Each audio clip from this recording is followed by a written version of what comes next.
Hi everyone, thanks for tuning in. So social media has proven to be a disruptor in many ways, including how brands advertise. Gone are the days where brands used to rely mainly on print ads or celebrity endorsements. We're now in the era of influencers, everyday people who have established credibility online about a specific topic or interest and have access to a large, loyal audience. So what does it take to be a successful influencer? And how do companies work with them to better promote their services? With me today is Shannon Gallagher, founder of Influencer Logic. For 12 years, Shannon has worked in public relations and marketing for broadcast media, and you've recently finished your master's in communications management at McMaster University, and your capstone is on how influencer relations works out to set a model for effective influencer relations. A 12-step process. Yes. So yeah, thanks so much for being here with me, Shannon. There's more to it than just paying people to talk about your brand. So that's great. I'm glad to be here with you. Yeah, and this is a new field, so like congrats to you on kind of seeing that gap in the research and doing some studies on this, and also to help illuminate how best to effectively manage your influencer relations. Yeah, we are seeing the biggest change in communications and how we reach our audiences, and so it's important that people start really paying attention to influencers who actually prefer the term content creators. As we are seeing bigger and bigger dollars being put behind influencers. And how much is this industry, like how much transactions is going on here? Like how much is the industry worth? Oh, it's billions, Christine. We have seen 6.5 billion worldwide in 2019, and projections peg it at $8 to $10 billion in 2020. Another study recently looked at the distribution of influencers worldwide, and Canada actually has 4% of all influencers worldwide. Wow. And that might not actually seem quite big, but when you do the math at $8 billion, that's $320 million projected to be spent in the influencer space this year in Canada. So it's great for our economy. That's good. And it's also good for Canadians to get out there. And yeah, and it really supports these influencers or content creators who are small businesses in their own right. And why the switch from influencers to content creators? Do you have any insights on that? Ad avoidance, right? Oh, okay. So we as audiences are finding, especially a millennial audience, are quite ad allergic. So we don't take in traditional ads on television, on radio, on print. So how do you reach us? You reach us by actually infiltrating our peer group. Right. And influencers have a wide or vaster peer group, and so therefore they have been able to turn this into sort of they're talking to their audience, but it becomes a sponsored or an ambassadorship. And so that's what we're seeing is essentially smart brands saying, how am I going to reach these audiences who aren't paying attention to me? And they're moving those dollars over to influencers. And there's different types of influencers. And for those that may not know, can you break that out for us? So they're not all created equal, but there's actually 6 categories of influencers my research found, and I'm going to put some numbers towards it, but just know that these targets are moving all the time. Okay. So under 5,000, we call those organic word of mouth advocates, and then over 5,000 is when people start getting paid or being able to be paid. So 5 to 10,000 are known as nano. Okay. 10 to 50,000 are known as micro, and 50 to 100,000 are known as mid. And then we have 100,000 plus, which are known as macro. So those last 4 categories are actually, their fame is firstly amassed through being known on social media. And then we have our 6th category, which you talked about in the intro, the celebrities, right? So that's kind of the top of the pyramid, a smaller group of them, but their fame on social media is not firstly because of what they do on social media, but rather something else they've done. They're notable. Either journalists are often grouped into this, actors, activists that have kind of hit sort of a mainstream stride. Athletes are another group that I would categorize as celebrities. So depending on what your target market is, it would depend on what type of group that you and your budget of what kind of group that you work with. Yeah, so the groups that people are clamoring to work with right now are actually the micro influencers because they have the highest levels of engagement. And how would a company find one? Great question. So there are platforms that can kind of help you go through, and sort of like a dating site. Yeah. Oh, okay. You know, people put their or influencers or content creators put themselves on these sites. Clear is one that's quite big. Okay. And then you can also go to an agency that is a talent agent. So one that I worked with in my study is known as Shine Influencers. They're actually based in Toronto, and they represent a group of content creators, and they help brands connect with them. And then, but what I recommend mostly is trying to do your own online sleuthing as much as you can. Right. So we can find out a lot through just hashtag research.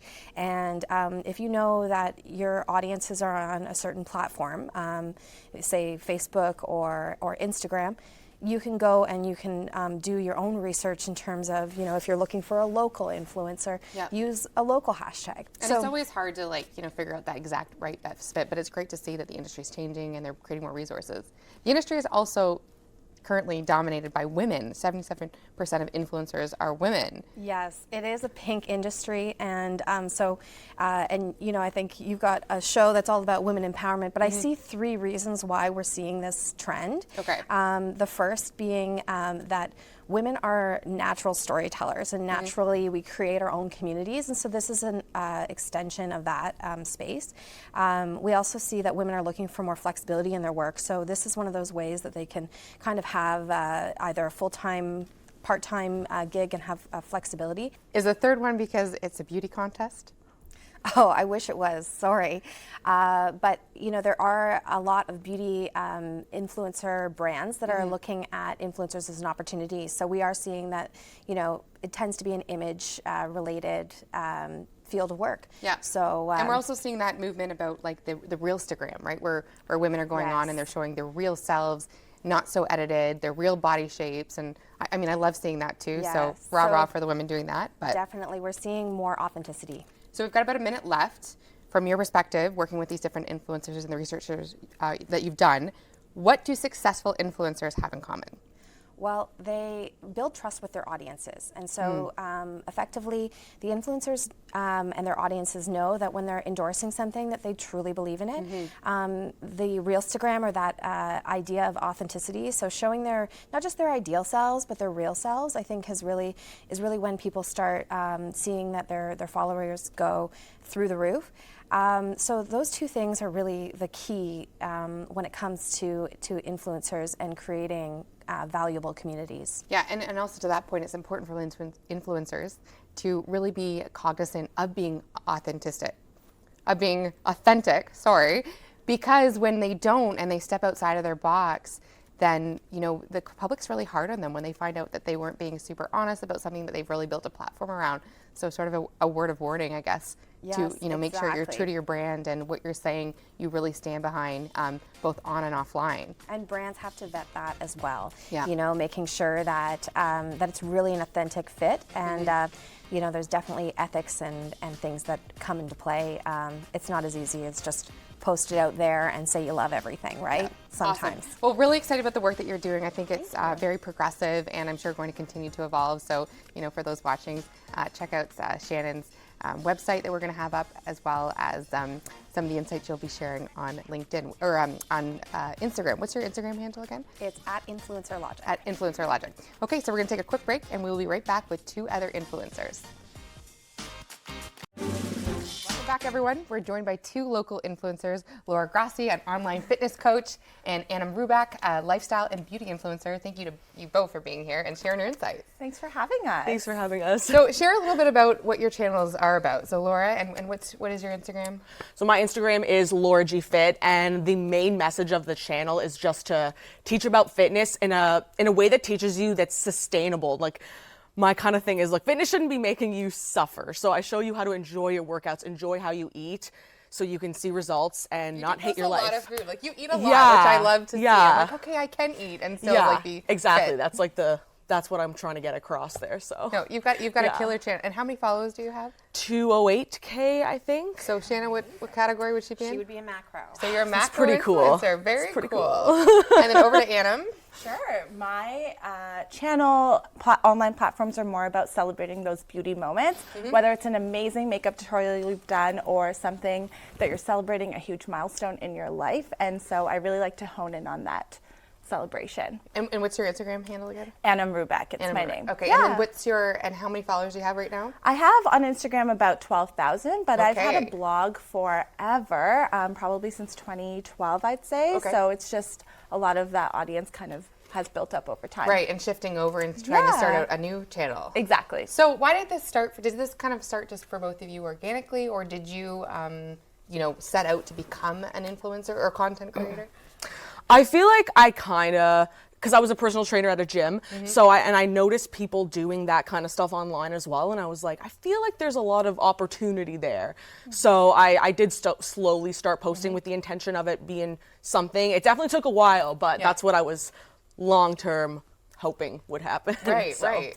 Yeah, and for me, it was totally opposite. I actually studied journalism, and as part of one of my school projects, we had to launch like a YouTube channel, do a video, learn how to edit a video, and to my surprise, I started getting subscribers, and I'm like, what is this world? And just trying to navigate that through the years. And I work full-time as well in the marketing space, so it just seems like a nice fit. I always kind of know what influencer marketing is like, how I can integrate it in my full-time work. Yep. And so it just seemed like the perfect fit. Interesting. So was there a moment throughout, you guys were posting your content that you all of a sudden took off, or has it just been kind of a slow, stable grow? I'd say for the most part, it's slow, stable grow, but there's been a couple times where I've lucked out and some large pages have reposted my personal transformation photos. So that definitely gave quite a boost on my page and even just in my business in general. But other than that, I would say typically it's like a slow, And steady. how long have you been doing it for?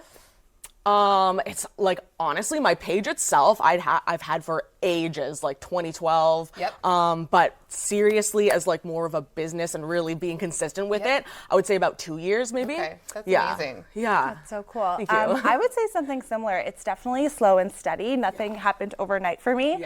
But yeah, working with certain brands really helped kind of elevate my Instagram or YouTube. And it's been an interesting journey. I'd say that. And to that point, you're being very vulnerable. You're sharing kind of your personal stories, struggles. How do you feel about that? Like, how is that being an influencer and knowing that people expect you to be authentic? Share some insights. I feel like you kind of get used to it. I don't know. Like I feel like before I was really into it. I was kind of a private person and I wouldn't share personal struggles. And then I just kind of slowly started doing it, noticing that the response was good and it was actually benefiting my followers. So things just kept like getting better that way. So Yes. that kind of got me comfortable with it, I guess. And then now it just kind of almost comes naturally and it doesn't make me as uncomfortable as before where it's like, oh. And like, should I take that post down, or what I said? Did I say it right? Did I offend anybody? Still, sometimes I'll post something and then get scared to look at the comments if it's something a bit more vulnerable, but it ends up fine. Yeah, and I have always had kind of like an online presence. I used to do journaling when LiveJournal was a thing, Open Diary, all those platforms. And so once Instagram stories came into play and Snapchat, I was so open about everything I was going through, whether it was work related or blog related. And I found that the audience really found that trust in me once I started doing that. So I've kind of always been an open book, if that makes sense. Okay. And sometimes, as you mentioned, it is scary. I went through motherhood all of last year. That was a huge moment for me, huge challenge. And just being open and connecting that way, I feel like so many people were able to relate, and it was nice. I think generationally, we are a generation of sharers. Yeah. And Yeah. we've always, at our kind of our adult lives, been able to have these sort of platforms. It's really democratized how people get their stories out. So I think you guys both have very typical feelings on it, that it almost feels normal, natural, like, that you were called to do this. Do any of you have recommendations for guidelines? I don't know, Shannon, from your research, or both of you from doing this, of like how to craft your post so it doesn't go outside of your comfort level, or is it just for the most part you're just going with it? And Yeah, like More or less, I'd say. I think the biggest thing for me has been consistency. If I'm consistent and I know I'm posting 3 times a week, whatever it is, on Instagram, YouTube, I feel like that really guides the content. And I don't know, but something I recently started doing was actually writing my captions first and thinking about photos second, which I never used to do before. And I feel like people are able to connect with the caption a bit more. And imagery is great. It tells 1,000 words, as they say, but it's really the caption that grabs that audience. Interesting. yeah, the caption is key. Like Yeah. I feel like the picture can just be like something to maybe suck them in, but it's all about like the caption, because like my main thing is just to actually teach people through my platform and not just be like, oh, look at this, blah, blah, blah. Yeah, so yeah. the Another caption shot. is like the A key. big trend for 2020 is actually longer captions. Oh, good. Yeah. Which is something I've been doing. So There you go. You're already on trend. Not to worry about. Yeah, we're good. What about working with brands or getting paid posts? Any? For me, Advice? I'm actually, advice, definitely be like kind of like you guys were saying before, only do things that you love. Like I feel like I was like, in terms of how quickly people join other brands, it took me forever. I only did like March 2019, like very new to actually sign on with a clothing company, because unless I just like love it, I can't. I just can't talk about Yeah. it. Yeah, so it's really hard. yeah, if like you don't before love that, I it. would do like kind of little one-off things. Like they'd be like, "Oh, try this and make a post," but to actually full-on like sign a contract. Well, even with the one-off post, obviously, same thing. You have to just love it. So Yeah, so you make sure you're still being authentic. Yeah, and to your point, I think the more you're kind of in an open eye, you have to be really careful about these partnerships, because if you say yes to everything, you're that person, and you lose trust really quickly. People are getting smarter and smarter as this industry grows, and they're careful about how they curate their feeds. So you have to be careful, and it has to be a good fit. yeah. And people are getting smarter, but brands are getting smarter as well. And the brands who are really getting this right are doing longer term relationships with influencers and picking brand ambassadors and a few that really hit the mark. Yeah. So to start off, did they sort of come to you, or were you going to them, or has it kind of been both? If there's any brands that you particularly wanted to work with, or So the one I'm currently with, I kind of found them by accident because one of my friends was like, "Oh, this clothing company, they're having a launch today. Try the leggings, they're great." And then I fell in love. And at the time, they didn't have any athletes signed on, and I was like, "Oh, I just love them so much." And I was actually gonna reach out, but then they reached out to me because I would post in their stuff a lot, like a lot, and I'd be like, "Oh my god, I love them." So it was a natural fit? Yes, yeah. I love that story. Yeah, for me, it was kind of, they started reaching out to me about a year and a half into having my blog, and I was like, wow, this is a thing. It was really cool. I think one of my first partnerships was with Keurig Canada and Folgers, and they had this huge activation, and I got to be part of that and got to negotiate my rate depending on the content they wanted and be in certain spaces for the activation. So I think that was a nice way to get into the industry and really think about, is this going to resonate with me? Do I drink the coffee? Do I do this and that? And it really, really helped. And what about setting your rates? Is there sort of industry standards at this point, or can you sort of, is it depending on your followers or your It's interactivity? a real black box, but I think these ladies probably are more in touch. Kind of the type Yeah. of thing. It's like Yeah. there's no rules. Like you'll see such a big range. Like some people charging quite a bit, and then some people charging not enough. So it's kind of like basically that. It's kind of all over the place, I feel. Yeah. Yeah, I agree. I think I would love for there to be a standard, because some people are getting away with more. Some people don't really know how to charge. Yeah. That's why I think there's quite a bit of an awareness now about workshops that people are doing, or just so you have a bit more knowledge on how you can put your rates together. For me, I have a set rate card, but of course, if it's a more complicated program or something, I usually flexible talk to the brand. Do you have a and- manager? Oh, sorry. Oh, for influencers, just being consistent with what you ask. So having a rate card is something that I do recommend if you're, you know, Yeah. I was So only that you're ready alerted a with that. couple months ago that I was like way undercharging, and I was like, oh, okay. Because again, my main focus is more so my business than that. So I was just like, yeah, whatever. And then I put a bit more thought, and I was like, oh. Yeah. Because it is your face out there, right? Exactly. So it's your brand. So you Yeah. got to protect that. Yes, Do either of you have a totally. manager, or is that something that people do in this industry? Do People people do, but get I managers? don't. I don't have a manager, no. So, and it is done, but not as much in Canada, and also not before you hit the sort of mid-level. okay, so that's kind of when that kind of kicks Yeah. in. What's a day in the life like for you, or a week in the life like?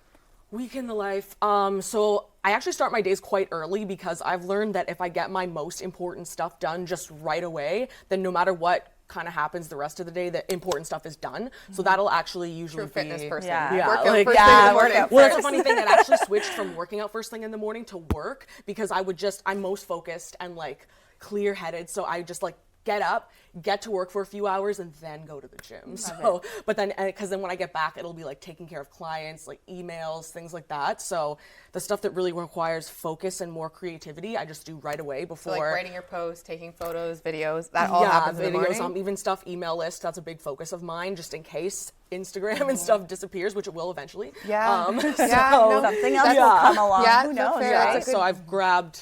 Very I take them, proactive. put them in email lists. So that's a Good big tip. focus as well. Yeah. Build an email list. Yeah, I would say like every day is different. And now with a son who's 12 months old, I want to kind of filter in that time, filter in like my full-time job. So for me, I like to batch things together.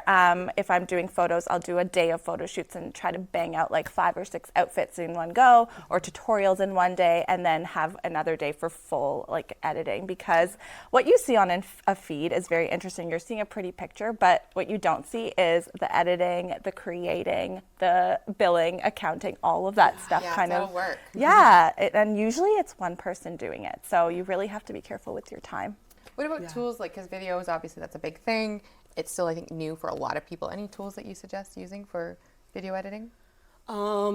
I kept it simple, like iMovie. Even if you're just doing little posts, like say, well, in fitness, say if you're just doing a little small workout post, iMovie app on your phone is really easy, and then even on a laptop as well. But yeah, that's iMovie's your nice, go-to? easy Yeah, I would say the same. iMovie is a great one, and it usually comes with your Apple laptop, which is nice too. There's InShot for for got your that the other iPhone, day. which it's really good, and you can do a lot on it. In terms of photo editing, Adobe is still my go-to. Yes. Lightroom, Okay. Photoshop. Yeah. I have it on my Okay. phone, laptop, and it's just consistent. So it's they good. just stand the test of time, because I think both Yeah. of those are probably the higher end, the most, main- yeah, exactly. Yeah, like the go-tos. I think so. So we've got about a minute left. Any advice you'd have for those aspiring to be influencers or just getting started? Things that you wish you knew back then, or? Definitely just like stay consistent and be authentic, because it just makes all the difference, because people know, and when they really connect with you for something, they stick around. They actually want to know what you're going to say. So yeah, authentic and consistency. Nice. Yeah, and I would just add to that, and always know your why. Always know why you're doing it, why you started in the first place, because a lot of times you'll feel that burnout. You'll feel like, am I really doing this for the right reason? You got to come back to, where you started and why. And if it's about money, I feel like that's you're not. not sustainable. Yeah, No. exactly.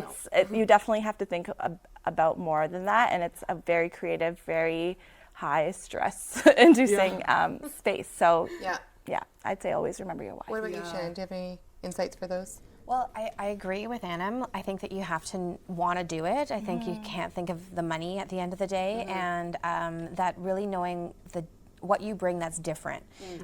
So make sure you do your research before you pick your handle and put yourself out there, because if you've got a different story to tell, I think there's definitely openings, but you want to make sure that what you offer is unique. Awesome. Thank you so much for being here with me, ladies. Thank you for Awesome having conversation. And for us. those watching, follow them and check out their updates. Thanks so much.